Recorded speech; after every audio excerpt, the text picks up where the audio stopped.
crankshaft spline and thread repair. So meron tayong i-repair na, alam nyo na yan, spline. Tapos magre-thread tayo.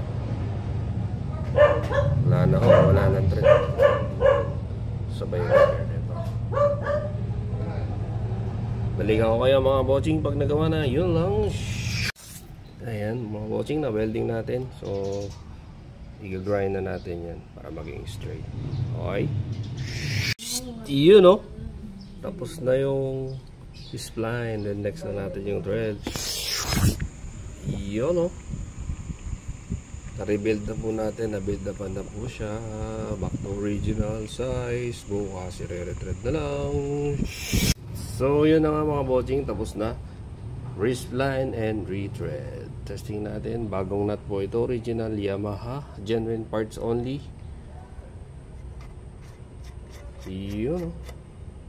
Walang alog po yan. Side to side. Saktong sakto po yan. Mas masikip pa ho yan kaysa sa original thread.